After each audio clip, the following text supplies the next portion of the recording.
Esther. Chapter 1. Now in the days of Ahasuerus, that is, the Ahasuerus who ruled over 127 provinces from India to Ethiopia, in those days when King Ahasuerus was sitting on his royal throne in Shushan the citadel, in the 3rd year of his reign, he held a banquet for all his princes and his servants, the army of Persia and Media, the nobles, and the princes of the provinces were before him, and he showed them the wealth of his glorious kingdom, and the grandeur and the splendor of his magnificence for many days, 180 days. And when these days were completed, the king held a banquet for 7 days for all the people present in Shushan the citadel, from the greatest to the least, in the courtyard of the garden of the king's palace. There were linen, fine cotton, and blue material held fast in ropes of fine fabric, purple wool and silver rings, pillars of marble, and couches of gold and silver on a pavement of porphyry, marble, pearl, and black marble. Wine was served in gold cups. Each cup was different from the other, and the royal wine was plentiful, according to the means of the king.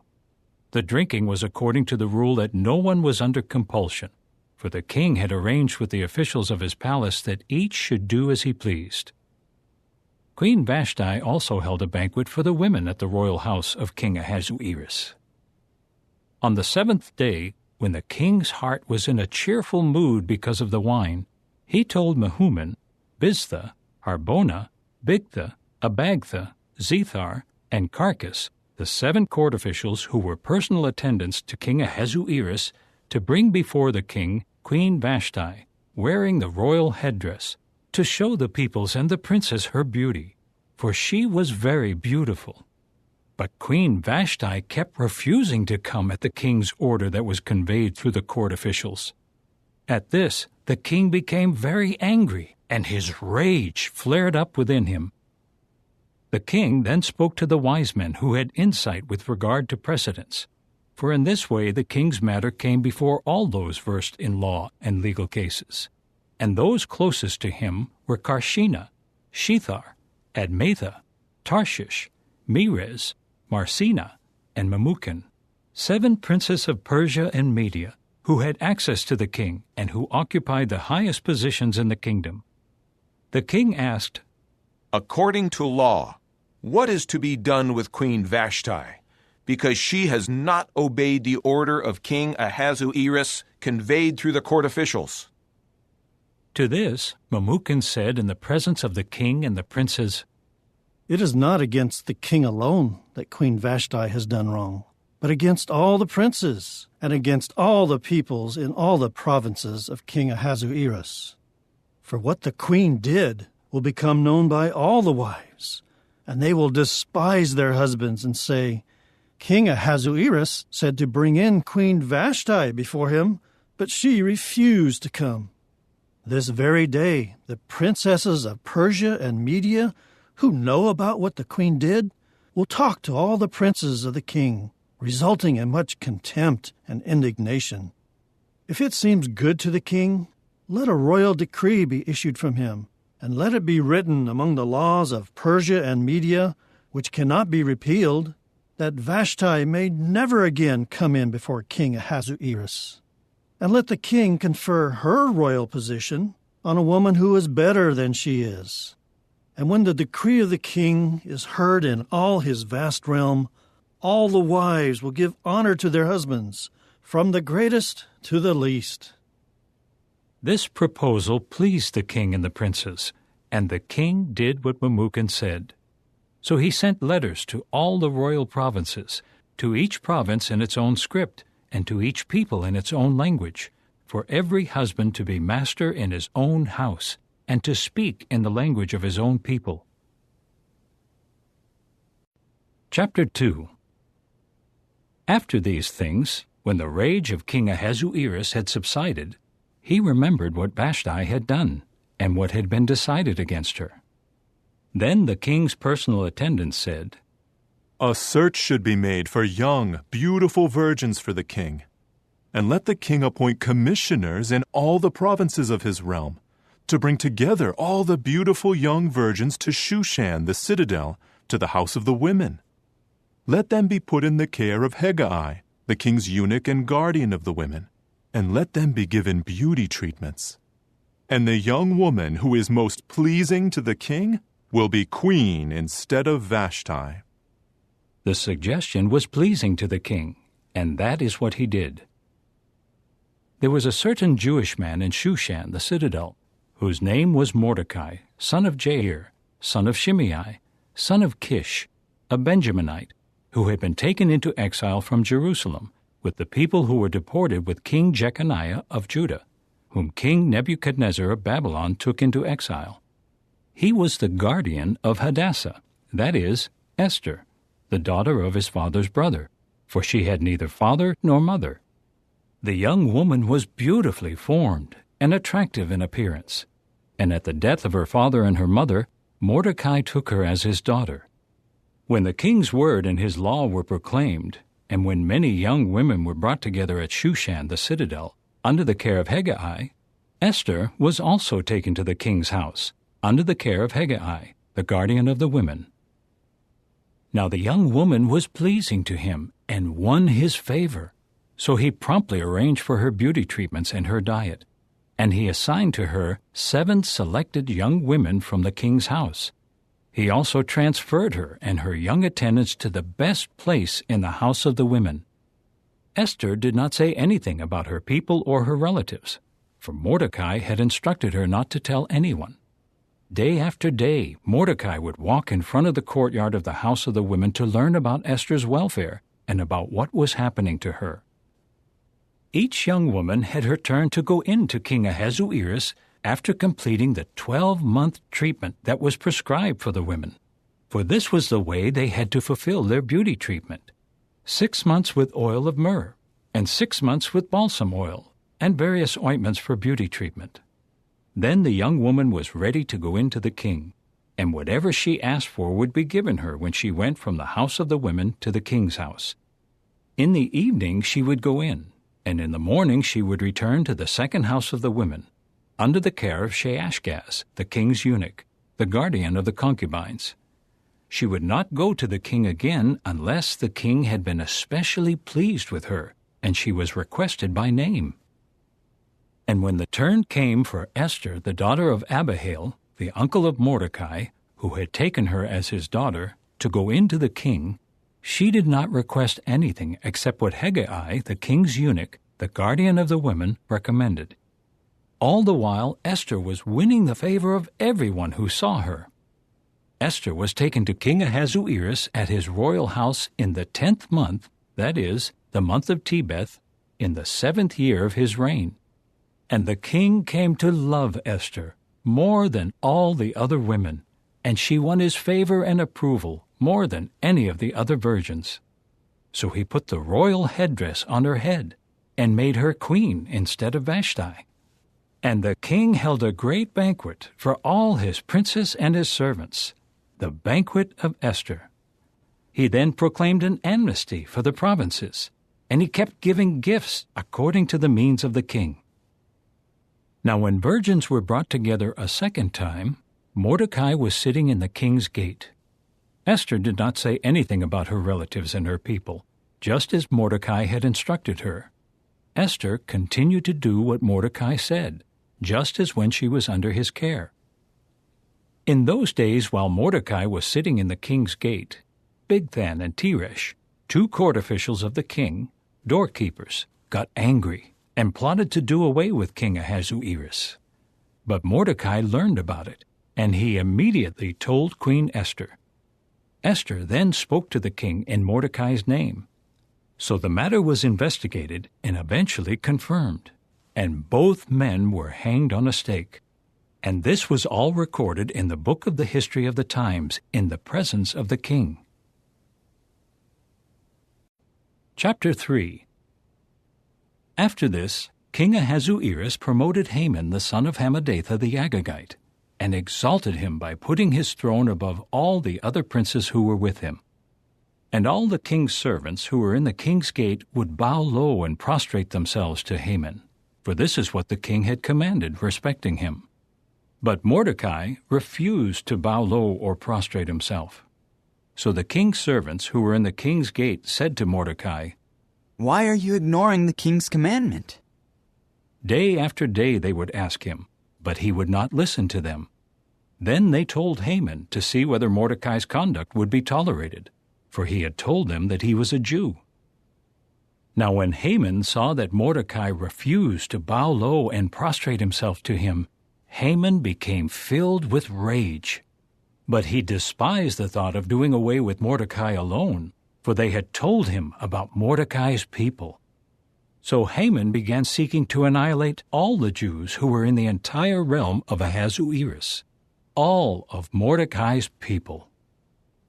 In the first month, that is, the month of Nisan, in the 12th year of King Ahasuerus, they cast Pur, that is, the lot, before Haman to determine the day and the month. And it fell on the 12th month, that is, Adar.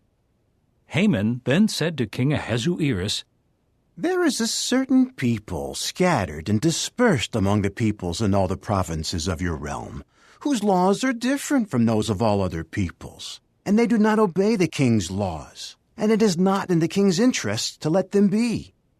If it pleases the king, let a decree be written that they be destroyed. I will pay 10,000 silver talents to the officials to put into the royal treasury." At that, the king removed his signet ring from his own hand and gave it to Haman the son of Hammedatha, the Agagite, who was the enemy of the Jews. The king said to Haman, "The silver and the people are given to you, to do with them as you see fit." The king's secretaries were then called on the 13th day of the first month. They put in writing all of Haman's orders to the king's satraps, the governors who were over the provinces, and the princes of the different peoples, to each province in its own script, and to each people in its own language. It was written in the name of King Ahasuerus and sealed with the king's signet ring. The letters were sent by means of couriers to all the king's provinces, giving the order to annihilate, to kill, and to destroy all the Jews, young and old alike, children and women, on a single day, on the 13th day of the 12th month, that is, the month of Adar, and to seize their possessions. A copy of the document was to be issued as a law in every province and proclaimed to all the peoples, so that they would be prepared for that day. The couriers went out quickly by order of the king. The law was issued in Shushan the citadel. The king and Haman then sat down to drink, but the city of Shushan was in confusion. Chapter 4. When Mordecai learned of everything that had been done, he ripped his garments apart and put on sackcloth and ashes. Then he went out into the middle of the city, crying out loudly and bitterly. He went only as far as the king's gate, for no one was to enter the king's gate wearing sackcloth. And in every province where the king's word and his decree reached, there was great mourning among the Jews, along with fasting and weeping and wailing. Many were lying down in sackcloth and ashes. When Esther's female attendants and her eunuchs came in and told her, the queen was deeply distressed. Then she sent garments for Mordecai to wear instead of his sackcloth, but he refused them. At this, Esther summoned Hathach, one of the king's eunuchs, whom he had appointed to serve her, and she ordered him to find out from Mordecai what this meant and what was happening. So Hathach went out to Mordecai in the public square of the city, in front of the king's gate. Mordecai told him about everything that had happened to him, and the exact amount of money that Haman had promised to pay to the king's treasury for the Jews to be destroyed.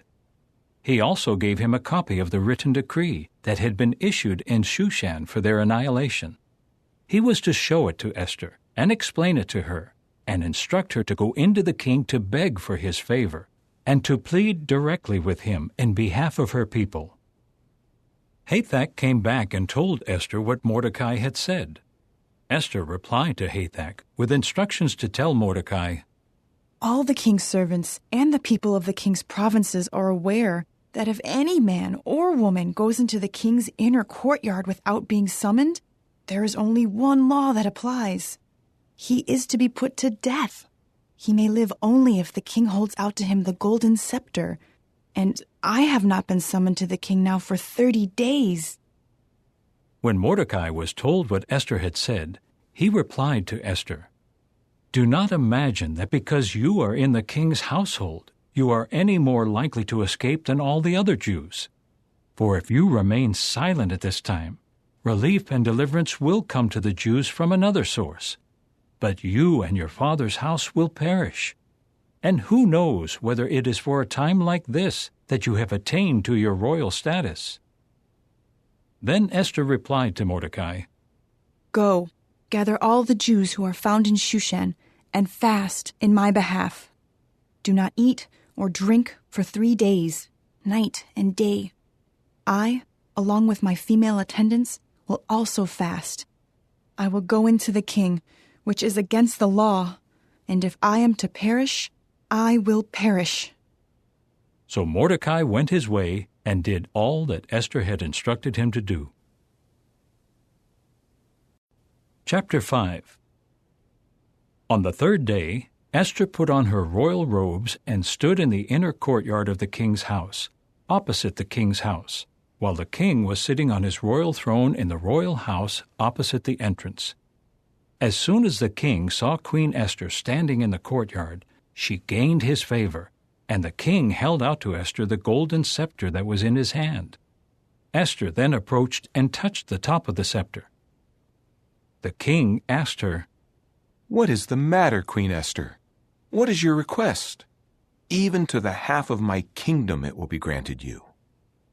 Esther replied, If it pleases the king, let the king, along with Haman, come today to the banquet that I have prepared for him.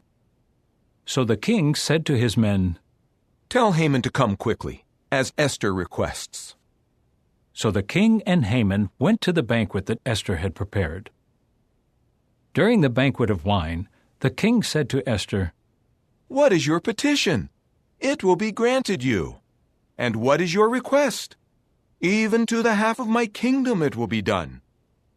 Esther answered, My petition and my request is, if I have found favor with the king, and if it pleases the king to grant my petition and to act on my request, let the king and Haman come to the banquet that I will hold for them tomorrow, and tomorrow I will do as the king says. On that day Haman went out joyful and with a cheerful heart. But when Haman saw Mordecai in the king's gate and noticed that he did not rise and tremble in his presence, Haman was filled with rage against Mordecai. However, Haman restrained himself and went to his house. Then he sent for his friends and Zeresh, his wife. Haman boasted about his glorious wealth, his many sons, and how the king had promoted him and had exalted him over the princes and the servants of the king. Haman added, What is more, Queen Esther invited no one else but me to accompany the king to the banquet she prepared. I am also invited tomorrow to be with her and the king. But all of this fails to satisfy me as long as I see Mordecai the Jew sitting in the king's gate. So Zeresh, his wife, and all his friends said to him, Have a stake put up, 50 cubits high, and in the morning tell the king that Mordecai should be hanged on it. Then go with the king to enjoy yourself at the banquet. This suggestion seemed good to Haman, so he had the stake put up.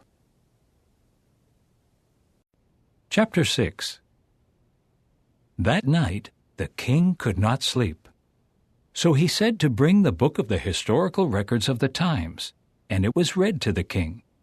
There it was found written what Mordecai had reported concerning Bigthana and Teresh, 2 court officials of the king, doorkeepers who had plotted to do away with King Ahasuerus. The king asked, What honor and recognition has been given to Mordecai for this? To this, the king's personal attendants said, Nothing has been done for him. Later the king said, Who is in the courtyard? Now Haman had come into the outer courtyard of the king's house to speak to the king about having Mordecai hanged on the stake that he had prepared for him. The king's attendants said to him, It is Haman standing in the courtyard. So the king said, "Have him come in." When Haman came in, the king said to him, "What should be done for the man whom the king wishes to honor?" Haman said in his heart, Whom would the king wish to honor more than me? So Haman said to the king, For the man whom the king wishes to honor, let them bring royal attire that the king wears, and a horse on which the king rides, with the royal headdress on its head. Then let the attire and the horse be put into the charge of one of the king's noble princes, and they should clothe the man whom the king wishes to honor, and have him ride on the horse in the public square of the city. They should call out before him, This is what is done for the man whom the king wishes to honor. At once the king said to Haman, "Quick, take the attire and the horse, and do what you just said, for Mordecai the Jew who is sitting in the king's gate. Do not leave out anything that you have said." So Haman took the attire and the horse, and he clothed Mordecai, and made him ride in the public square of the city, and called out before him, This is what is done for the man whom the king wishes to honor. Afterward, Mordecai returned to the king's gate, but Haman hurried to his house, mourning with his head covered. When Haman related to his wife Zeresh and to all his friends everything that had happened to him, his wise men and his wife Zeresh said to him, If Mordecai, before whom you have started to fall, is of Jewish descent, you will not prevail against him. You will surely fall before him. While they were still speaking with him, the king's court officials arrived and quickly took Haman to the banquet that Esther had made. Chapter 7. So the king and Haman came in to Queen Esther's banquet. The king said to Esther again on the second day during the banquet of wine, "What is your petition, Queen Esther? It will be granted you.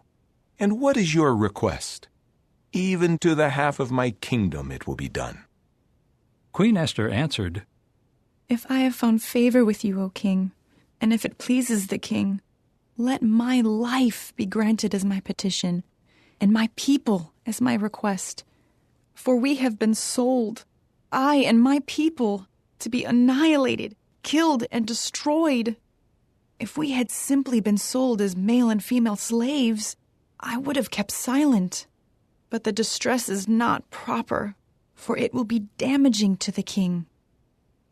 King Ahasuerus then said to Queen Esther, "Who is this? And where is the man who has dared to do such a thing?" Esther said, The adversary and enemy is this evil Haman. Haman became terrified because of the king and the queen. The king rose up in a rage from the banquet of wine and went into the palace garden. But Haman stood up to plead with Queen Esther for his life, for he realized that the king was determined to punish him. The king returned from the palace garden to the house of the wine banquet, and saw that Haman had thrown himself on the couch where Esther was. The king exclaimed, "Is he also going to rape the queen in my own house?" As soon as these words left the king's mouth, they covered Haman's face. Harbona, one of the king's court officials, now said, Haman also prepared a steak for Mordecai, whose report saved the king. It is standing at Haman's house, 50 cubits high. At that, the king said, "Hang him on it." So they hanged Haman on the stake that he had prepared for Mordecai, and the king's rage subsided. Chapter 8. On that day, King Ahasuerus gave the house of Haman, the enemy of the Jews, to Queen Esther. And Mordecai came in before the king, because Esther had revealed how he was related to her. Then the king removed his signet ring that he had taken away from Haman and gave it to Mordecai. And Esther put Mordecai in charge of the house of Haman. Moreover, Esther spoke again to the king. She fell down at his feet and wept, and pleaded with him to undo the harm done by Haman the Agagite and his scheme against the Jews. the king held the golden scepter out to Esther, at which Esther rose and stood before the king. She said, "If it pleases the king, and if I have his favor, and if it seems proper to the king, and I am pleasing in his eyes, let an order be written to annul the documents of that schemer Haman, the son of Hammedatha the Agagite, which he wrote to destroy the Jews in all the king's provinces. For how can I bear to look upon the disaster that will come upon my people? And how can I bear to see the destruction of my relatives?" So King Ahasuerus said to Queen Esther and to Mordecai the Jew, "Look, I have given the house of Haman to Esther, and have had him hanged on the stake, because of his plot to attack the Jews. You may now write in the king's name whatever you see fit in behalf of the Jews, and seal it with the king's signet ring. For a decree that is written in the king's name and sealed with the king's signet ring cannot be revoked." So the secretaries of the king were summoned at that time, in the 3rd month, that is, the month of Sivan, on the 23rd day, and they wrote all that Mordecai commanded, to the Jews as well as to the satraps, the governors, and the princes of the provinces from India to Ethiopia, 127 provinces, to each province in its own script, and to each people in its own language, and to the Jews in their own script and language. He wrote it in the name of King Ahasuerus, and sealed it with the king's signet ring, and sent the written documents by the hand of couriers on horses. They rode on swift post horses, bred for royal service. In these documents, the king granted permission to the Jews in all the different cities to gather together and defend their lives, and to annihilate, kill, and destroy any forces of any people or province that might attack them, including women and children, and to seize their possessions. This was to occur on the same day in all the provinces of King Ahasuerus on the 13th day of the 12th month, that is, the month of Adar. The text of the document was to be issued as law throughout all the provinces. It was to be proclaimed to all the peoples, so that the Jews would be ready on that day to take vengeance on their enemies. The couriers riding the post horses used in the royal service went out urgently and speedily at the king's order. The law was also issued in Shushan, the citadel. Now Mordecai left the king's presence in royal apparel of blue and white, wearing a great golden crown and a fine fabric cloak of purple wool. And the city of Shushan shouted for joy. For the Jews there was relief and rejoicing, and exaltation and honor. And in all the provinces and all the cities, wherever the decree of the king and his law reached, the Jews were rejoicing and exulting, holding banquets and celebrations. Many of the peoples of the land were declaring themselves Jews, for the dread of the Jews had fallen upon them. Chapter 9. On the 13th day of the 12th month, that is, the month of Adar, when the king's word and his law were to be carried out, on the day when the enemies of the Jews hoped to overpower them, the opposite happened, and the Jews defeated those who hated them. The Jews gathered together in their cities in all the provinces of King Ahasuerus to lay hands on those seeking to harm them, and not a man could stand against them, for the dread of them had fallen upon all the peoples. And all the princes of the provinces, the satraps, the governors, and those handling the business of the king were supporting the Jews, for they were in fear of Mordecai. Mordecai had become powerful in the king's house, and his fame was spreading throughout all the provinces, because Mordecai was steadily growing more powerful. The Jews struck down all their enemies with the sword, killing and destroying them. They did whatever they wanted to those hating them. In Shushan, the citadel, the Jews killed and destroyed 500 men. Also they killed Parshandatha, Dalphon, Aspatha, Poratha, Adalia, Aradatha, Parmashta, Arasai, Aradai, and Bizatha, the 10 sons of Haman, the son of Hammedatha, the enemy of the Jews. But after they killed them, they did not seize any plunder. On that day the number of those killed in Shushan, the citadel, was reported to the king.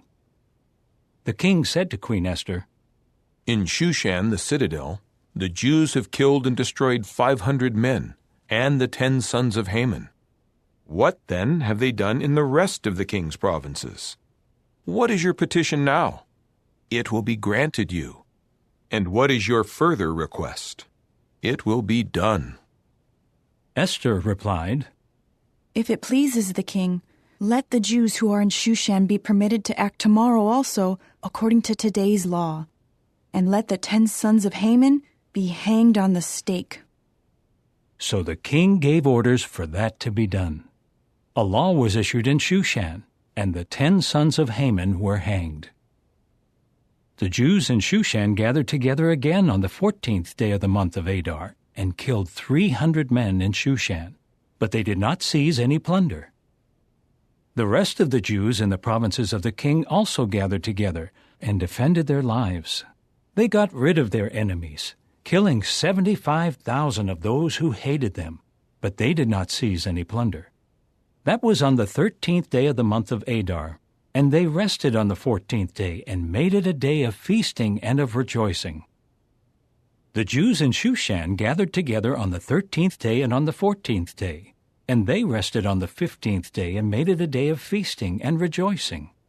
That is why the rural Jews inhabiting the cities of the outlying districts made the 14th day of the month of Adar a day of rejoicing and feasting, a day of celebration, and a time to send portions of food to one another.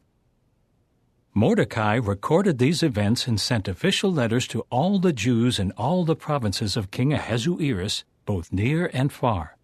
He instructed them to observe the 14th day of the month of Adar, as well as the 15th day, each and every year, because on those days the Jews rested from their enemies, and in that month their grief was changed to rejoicing, and their mourning to a day of celebration.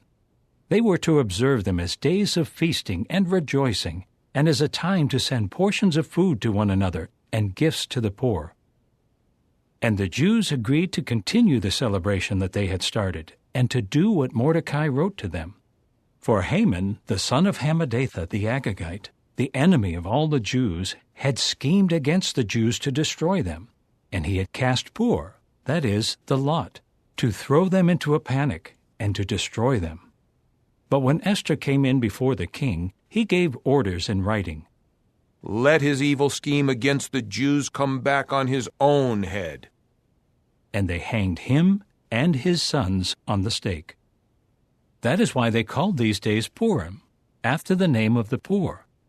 Therefore, because of all that was written in this letter, and what they saw concerning this matter, and what had come upon them, the Jews obligated themselves and their descendants and all those joining them to celebrate these 2 days without fail, and to carry out what was written concerning them at the appointed time each and every year.